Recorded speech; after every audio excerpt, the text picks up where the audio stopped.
Hello and welcome to Teacher Talk Live, sponsored by Abeka. My name is Amy Yohe. I serve as the managing editor for Abeka, and we're excited to share with you today a little bit about a brand new product line that Abeka is launching called Elementary Spanish.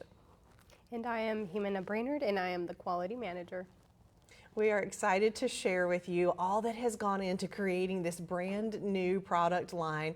And Ximena, I couldn't be more excited because there's been such a collaborative partnership with teachers, just like the ones watching. In fact, it may be some of the ones watching who have partnered with us and helped us really, I think, nail it as far as the launch of this new product line is concerned. Ximena, why don't you start us out by telling everyone what's gone into the preparation for this new program and in determining exactly what the scope of the program should be? Absolutely. So when we started looking at what we wanted to do for Elementary Spanish A, there was a lot of research to be done. What's out in the market, what are teachers asking for, what should we do, what kind of standards are out there, and we just delved into that and made sure that what we came up with was what the market was looking for. And as we researched and we finalized the product, I think we landed somewhere very solid. I do too. In fact, when we reached out to the teachers who had reached out to us and said, hey, we'd love for you to develop an elementary Spanish program, we found a lot of consensus in their responses, which confirmed some of the preliminary plans we'd already had in place. And all of the answers to the survey questions that we sent them just went a long way in helping us develop a product line that I think is very, very teacher focused, very teacher centered, because your ideas were baked right into it. So let's look at some of the things that Ximena was responding to or was thinking about as she mentioned that to you.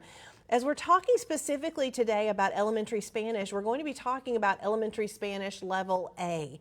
This level of Spanish is recommended for K-5, but doesn't have to only be used in K-5. We'll talk a little bit more about that in just a moment. It is recommended to be one of the extra activities that you do in your classroom. So it's certainly not meant to take the place of phonics or numbers or Bible time, but simply to be a bonus activity that you incorporate into your schedule where you see fit.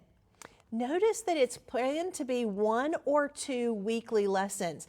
This is one of those aspects of the program that is very much in response to what teachers like you asked for.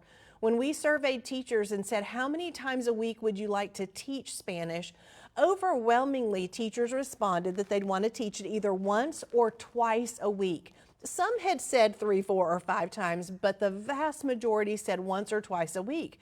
So you really got us thinking, how do we design a program that's flexible for teachers who want to use it 1 time a week, but also works for teachers who want to use it 2 times a week? And I think we came up with some really great ideas to do that. So we'll tell you a little bit more about how that works in just a few moments. And then you contributed to the timing as well. 30 to 35 minutes was where we landed based on feedback. And that's just the lessons that we have designed for you. All throughout our conversation today, you're going to have a voice because we're going to be asking questions that you might have in mind and answering them along the way. So let's go to the very first question, which is Spanish A only for K-5? Ximena, we said it's recommended for K-5. Does that mean it's only for K-5? No, actually. Whenever we were planning for Spanish A, we knew that there might be people that were interested in higher grade levels. So when we went to look into the visuals and the kinds of things that we were going to be implementing, we thought about something that was more age agnostic, something that would be attractive for a 3rd grader to look at, a 5th grader to look at. Now the concepts, of course, are basic elementary Spanish, so like we said, it is recommended for K-5, so the activities that you'll see are kind of at that level, but in regards to the language acquisition, it would be the first level, the first layer of what you would want to do and what you would want to learn. You've taught in 2nd grade. I've taught mostly in 5th and 6th grades. And so we can see even nuances within those grade levels of how the program is designed. The term you used, age agnostic, we really tried to focus on. So you'll find that the student worksheet portion, which is the last 5, maybe 10 minutes of the lesson, is specifically geared for kindergarten because we wanted to match the type of worksheets, the types of activities, the types of instructions that 5-year-olds are accustomed to seeing on their other academic worksheets, their phonics, their numbers. But as Ximena said, the scope and sequence of the program with the other things that are taught really could be used in a variety of grade levels. We have an early release program where we partner with select schools to actually use the products when they've been developed and are in the finalization process and to give us feedback in any ways that we can enhance the products. There's teachers all over the country, from Iowa to Florida, Texas, Oregon, Michigan, several others sprinkled in there that have been using this program. And it was really those teachers that pushed us to keep things as versatile as possible. Some of them using the program all the way up through 6th grade. So we've been really excited to see the true flexibility that teachers are finding using the program. So while Spanish A is specifically designed with K-5 in mind, it's not limited to only being used in kindergarten. You can have the flexibility to decide where it will work best for your school. Let's take a look at the products that will be available for you to use in teaching elementary Spanish A. You will have a teacher's edition. We'll show you some examples of that in just a moment. And kindergarten teachers, that may be a little bit different from the types of teacher editions that you're accustomed to in kindergarten because your lesson plans will be included right inside that teacher edition spiral bound book. Lesson plans will not be on the paper that goes into your binder. It will actually be right there in your teacher's edition. We'll show you examples in just a moment, but very well spelled out for you with lots of bonus features to help guide your lesson preparation. Next, the student work text. We've mentioned it already, but it is a student work text with a daily worksheet for those lessons that you will teach in order for you to have application of the concepts that are taught in that lesson. You'll have printed charts and flashcards, so you'll have the opportunity to display charts in your classroom, to pick up flashcards, both to teach and to review. And then maybe my most favorite product of all in this package is the digital teaching slides package. These are the digital presentations, PowerPoints, you can open them in Keynote or other presentation software, but digital teaching slides with audio included. Ximena, tell us a little bit about that audio and why that's so special. Yes, so one of the things that we wanted to make sure we took into consideration was the ability for the student and the teacher to hear native Spanish speaking audio. So my brother, for example, was one of the voices. They'll get to meet Mr. Jose, and then we had somebody that was one of the editors for the book who's from Cuba. So we had a lot of fun and made sure that they could get accustomed to different accents and just, you know, making sure that whatever they listened to was correct. That also led me to thinking when I was younger and I was learning English, one of the things that they did at my school was they had American teachers be in that like lower elementary level so that we could hear their pronunciation and we could kind of get acquainted with that. That authentic accent. Correct. So you gave a shout out to teachers who might have a background in Cuba. Your background is from Guatemala. So we've had a lot of different contributors to this product that have that natural heritage in the culture, and that has only enriched the product. So we're excited for you to get to utilize the audio that's included in those digital teaching slides. And I'm not from where you're from, Ximena. I'm from Alabama. And so it sounds like you're telling me that a teacher from Alabama can teach Spanish as effectively as a teacher that may have background in Spanish, in part because of this audio that's included. Absolutely. Awesome. Thank you so much for building that into the product for teachers like me. Let's ask ourselves another question. It really rolls right into this. How fluent in Spanish do I have to be to successfully teach elementary Spanish A? You don't have to be fluent None at all. whatsoever? Nothing. Tell us a little bit more about Absolutely. One of the things that was most important to me was the fact that not everybody knows Spanish, right? Yes. So what can we do when there is people in the market that are saying, hey, I'd like for my student to learn some Spanish? Well, I want to provide the tools for that. So the audios that you'll be listening to provide the opportunity through the DTS for you to go through the lesson as if you were teaching without having to actually say the words. If you're nervous, if you're learning with your class the words in Spanish, you have them right there. And if you're concerned about like how the worksheet is going to go, which we'll get to in a little bit, everything is there for you. It's prepared. Now, if you're a native Spanish speaker like myself and you don't need any help, or perhaps you have learned it in the past, you might not need those audios, you might not need all that help, but we're just there to give the customer something that will help them make their Spanish class amazing. I love that. As I've talked to teachers all over the country, I always give a little shout out to first year teachers or teachers who are teaching something for the very first time. And I tell them a secret, so we can't say it too loudly for students to hear, but teachers teaching something for the first time, you really only have to be one lesson ahead of your students. Now, I always tell first year teachers, don't live there forever. You certainly want to get to the point where you can be many lessons ahead for awareness as you're teaching your class. But as you jump into a brand new course like elementary Spanish, perhaps with little to no Spanish background, you'll be able to learn just ahead of your students with this resource of both the teacher's edition with the background information, but then also the digital teaching slides to guide you along the way. So I'm thrilled that regardless of the Spanish fluency background of those watching today, everyone can be successful in teaching elementary Spanish. Let's think about what kinds of things our students will learn in elementary Spanish. So we're going to find vocabulary is going to be key. We're going to find greetings and expressions. We're going to find Bible verses. We're going to find songs. And much of this is in part because, again, we ask teachers, what would you expect to see? And what are your goals for the program? In teaching Spanish to kindergarten students, what's most important to you? What do you want the outcomes of the course to be? What are your learning goals and objectives going to be? So let's pose another question with that in mind. Ximena, what will students be capable of at the end of the course? So because of the kind of vocabulary that they're going to be picking up, they'll know pets and fruits and general, like the family members. So basic conversation skills would be one of the things that I would say they'd be able to, pick up, whether they're at the store or somebody in their neighborhood is a Spanish speaker. They could be able to, communicate at a very basic level, but they could. They have their Bible verses that they'll be able to say from memory. There's songs that perhaps they know it in English, and then now they know them in Spanish.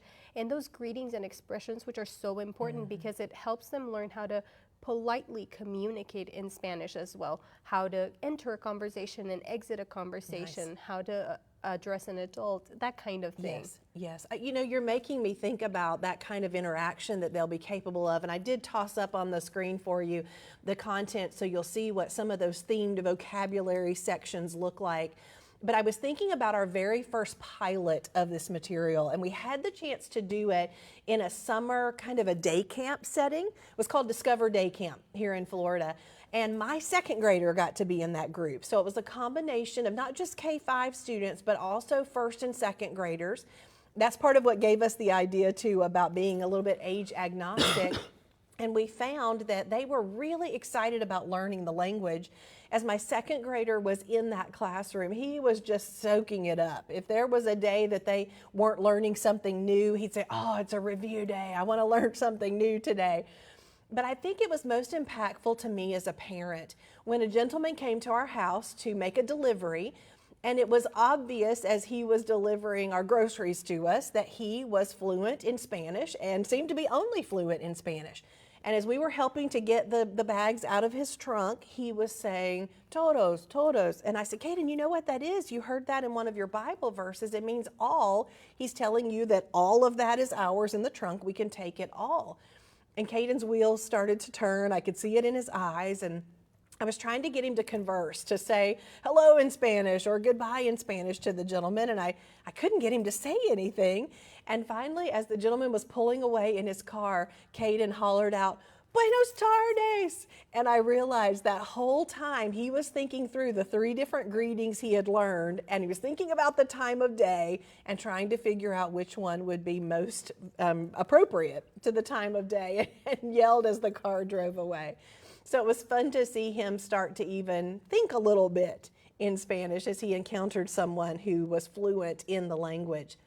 Let's ask ourselves another question, and we'll answer this with lots of images. Can we see samples of what is available? Ximena, tell us a little bit about what we're seeing on the Teacher's Edition. So one of the things that you'll see at the top of every lesson are objectives. So for this lesson specifically, you would be translating hello, goodbye, some of the family members, and you'll get to know exactly what you will accomplish out of that lesson at the very top every time. You want to know a small summary of what it is, just check out those 2 bullet points.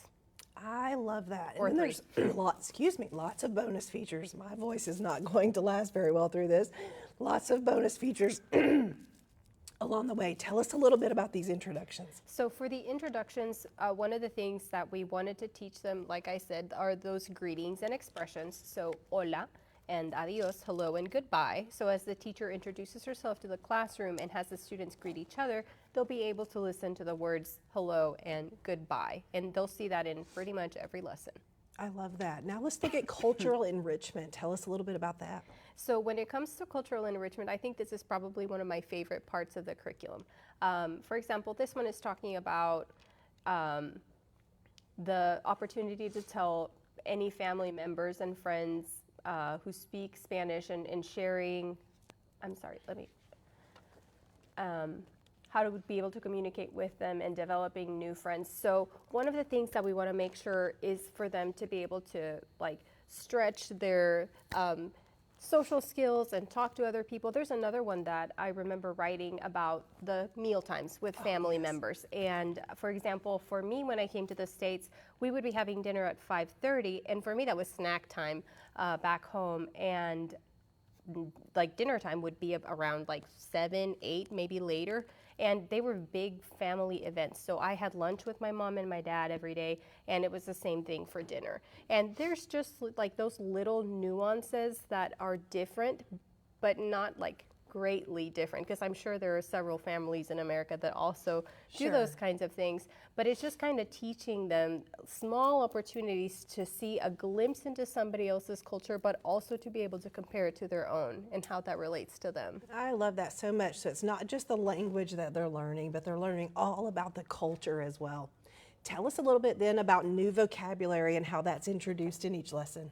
Yes, so at the beginning of each lesson, right now we're just seeing one, so it would just be padre and madre. So the teacher will introduce it, we'll tell them what it is in English, and they'll be able to start reviewing that.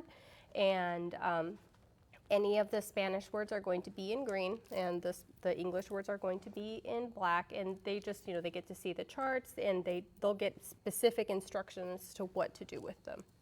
That's super. And then there's enrichment activities along the way. These are just bonus ideas that you could do in the classroom just to add to the review that you're doing, get students up and moving and engaged in the lesson. So lots of little bonus activities incorporated in. Here's an example of the Bible verse that's being taught in this particular lesson. So it's 1 John 4:8, specifically chosen because kindergarten students will be familiar with the verse, God is good. So we teach them a very simple verse in Spanish to be able to learn. And then they're able to be able to say that in Spanish. And there's not a lot of emphasis on the reference. We provide it so the teacher's aware of it. The students will see it on screen, but really the focus is on learning the verse. Good point to make there about the words that they will see in the digital teaching slides. Are we expecting them to be able to read words that they see in writing, or are we expecting them to write in Spanish? No, we are not expecting them to write in Spanish, although of course you have students that will pick up on the language and will be able to see where the accent marks are and where the periods lie. So whenever they memorize it, they might be able to write it back. But that's not what we are anticipating for the student to glean from it. We just want that vocabulary acquisition so that they can know what it sounds like and they can also say it themselves. Sure. So they'll be seeing those words for exposure, but not anything that we're actually expecting them to be able to retain or to do something with. Here's an example of the song. So God is love is the verse, and then God is so good is the song that's in this particular lesson. Again, lots of opportunities to reinforce biblical worldview as we go throughout these lessons. So here's a prompt that just reminds you that as we're singing this song, we need to stop and talk about that God is good, that He's always good to us. And our students can give support for that. They can give examples for how do we know God is good? Where do we see God's goodness reflected all around us? So you'll see lots of biblical worldview opportunities sprinkled throughout these lessons. And then the lesson ends with that application activity sheet time. So this one we've got 5 minutes allotted, and this is an opportunity to walk students through some application activities on their worksheet to be able to see how they've retained the new vocabulary, and in this case the verse is on the sheet as well. Let's take a little bit closer of a look at those workbook pages. And Ximena, talk us through this particular lesson and what the teachers would be doing with the students as they follow the teacher's directions. So at the top of that page, you see to follow the teacher's instructions, like you said. So what the teacher will do is if there is no fluency in English, they will go to the DTS slide and it'll prompt them. And then number 1 will say something like padre. So then they're supposed to circle whatever they listen to. So again, it's that acquisition of the language. They listen to it and they have to identify what they heard. And they'll do that for all of them. And then toward the bottom of that, it's just that coloring sheet that that small coloring portion that they get to take home, where we introduce a little bit of the gospel into the home, because mom and dad are going to ask about the project, put it on the fridge, and then there's a Bible verse just sitting right there. I love that. And then I see something on the back of that worksheet that day as well. Yes, so that's actually the chart, and the students will be able to color that in however they choose to, and it's an excellent way to bring review home. So the sheet will go home and the student can show it to mom and dad, and maybe even if mom and dad don't speak any English, if they don't speak any Spanish, that's okay. If it sounds like what it's there, whoever's there to, listen to the student, they'll be excited to show them what they've been learning. I love that, because sometimes teachers ask us, how can you help us keep parents informed of what students are learning? So the back of the worksheet's going to help with that. Yes, ma'am. Here's the wrap up at the end of the lesson. So quickly at the end, after the worksheet's been done, you have an opportunity to review the vocabulary again with the flashcards, and then end with reviewing that Bible verse as well. Let's show you an example, just a little bit of a close-up of a couple of the visuals that are included in this program. The first being charts. So these will be the large classroom charts that will have the vocabulary on them. This vocabulary will be taught over 1, 2, or sometimes 3 different weeks worth of lessons. That 1 or 2 lessons per week, remember. So this particular chart, we taught the Spanish words for mom and dad in lessons 1A and 1B, and then we'll teach the Spanish words for brother and sister in lessons 2A and 2B. And then there's also the accompanying vocabulary cards that go along with these as well. So at any point in the day, you can pick up your stack of Spanish vocabulary cards, maybe even as you're lining up to go somewhere else in your day, you'll be able to pick those up and review those along the way. So Ximena, we've referenced several times the fact that there's an A lesson and a B lesson, and that gives us the flexibility between 1 day a week or 2 days a week. Tell us a little bit about what the difference is between the A and B lessons. So for A lessons, this is when they get introduced to new vocabulary that day. So the primary opportunity for that worksheet is just review what they have learned that day. Obviously, lesson 1, it's only that, but as they move throughout the content, there might be a little bit of review in A, but that's not necessarily its primary intent. B lessons are review, so whatever they learned the day before, they're going to be looking at on B lesson, lesson before. However, we might have much more than just the previous lesson, because we always do that spiral review in our scope and sequence. So that worksheet is an excellent opportunity to kind of look at what they've been doing for the last couple of lessons. Excellent. So just like our academic program, we've got 37 weeks worth of lessons. We've got 34 A lessons and 34 B lessons. And if you're only teaching the A lessons, then you can take parts of the B lessons and just kind of break it up and sprinkle it out throughout your week. Use it as transitions between subjects, things like that. Use the worksheet in the B lesson for seat work time or some other time that you have available in your day. Let's take a look next then at an example of those digital teaching slides that we're so excited about. So you'll see first of all a title slide, which will just keep you on track with what lesson you are on. The next slide is going to show you the two greetings or expressions that are being covered in this lesson. And you'll see a little icon there, a little picture of Miss Anna, Senora Anna, who recorded the pronunciation for us in her authentic accent. And you'll be able to utilize that audio to help your students hear these words with that authentic pronunciation. So I'm going to play through that audio for you. And anytime you see Miss Anna's caricature, you'll know that she has some pronunciation available to you. So here's the greetings and expressions for lesson 1A. Hola. Adiós. So you can play those over and over as many times as you want to help your students to repeat after Miss Anna and to be able to pronounce those things together. And as you mentioned, your brother Jose will come up sometimes as well. So the boys will get to hear that authentic pronunciation from a gentleman as well. Here's our family chart that you saw earlier, but now you see Miss Anna is appearing several times on that chart, again to remind you that there's already pronunciation incorporated into this slide. So as you introduce chart 1 in lesson 1A, you'll be able to hear each one of these words introduced on the chart. Padre. Madre. Hermano. Hermana. And then we'll also have the flashcards, and they'll have the accompanying audio as well. Padre. Madre. Also, we'll have included as a slide for the verse that students are learning. So this verse, God is love, we'll be able to hear Miss Anna say in Spanish with just the click of the keyboard. Dios es amor.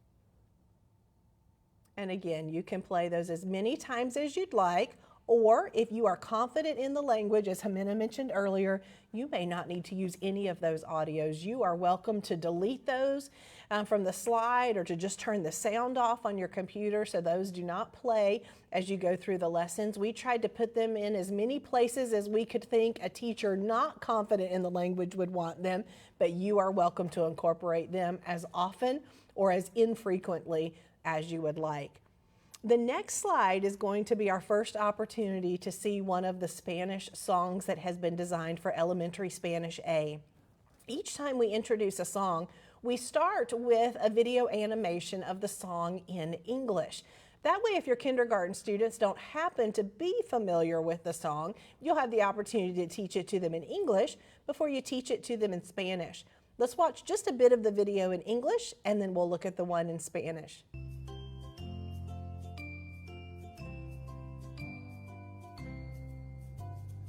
God is so good. God is so good. God is so good. He's so good to me. God is It will repeat, but let's go ahead and look at the same song, this time in Spanish.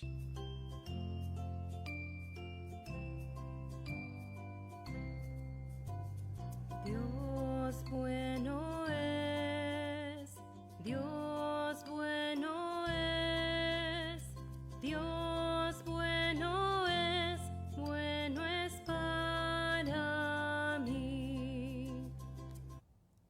Again, it will repeat, but you can play it again and again as many times as you'd like to, and hopefully, again, pull it up another time of day, maybe even incorporate it into Bible class once you've taught it, so students have a lot of opportunity to get familiar with the song. Here's our application slides. So these go along with that student work text page that you saw earlier. Ximena had already described to you how to use this page. This is what really checks to see if your students absorbed, retained, and can demonstrate comprehension of what they have learned.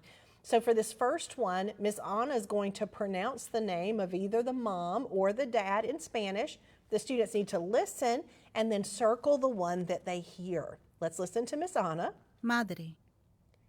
And then there's already an animation programmed in so that after students have circled which one they think they heard, you can show them if they were correct by animating that circle onto the slide. The next activity continues the same, as there are several of these on the page, Padre. and each one includes the answer marked as well.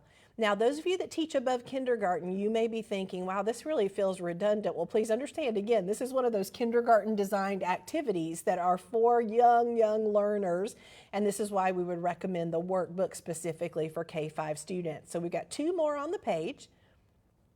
Padre. And the last one. Madre. And that takes us back to the wrap-up part of the lesson where we have the vocabulary cards to review one more time. Of course, in this lesson, there's only 2 to review, but as we continue learning, is it 127 vocabulary words? I think they learned by the end.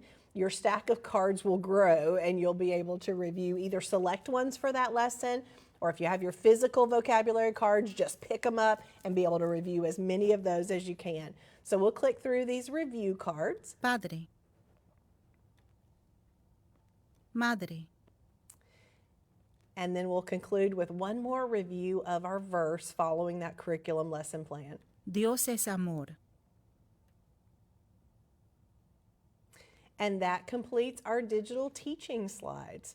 So Ximena, tell us a little bit, because these are designed to follow our curriculum lesson plans, but it's not that teachers have to stick to it exactly the way we've designed the digital teaching slides. Share with us a little bit about how you would use these flexibly and might edit them to your liking.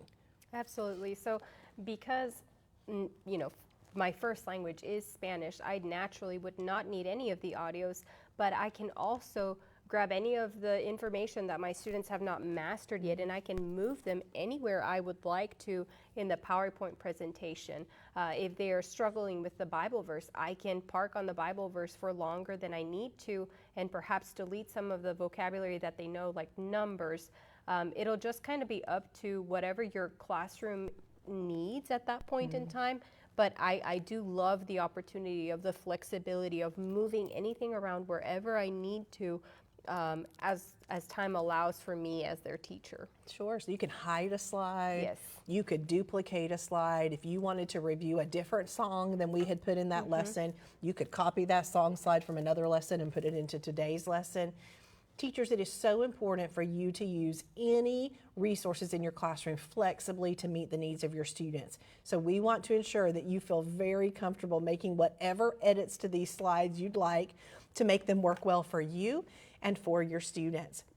Ximena, let's ask and answer another question that teachers are wondering about. Is there a graded element to Spanish A?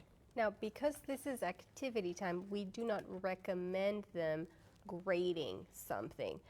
However, there will be opportunity for them to assess where the student happens to be. So for example, in a phonics class, you would call your students to your desk and have them, give them blends or special sounds with the flashcards. Yes, yes.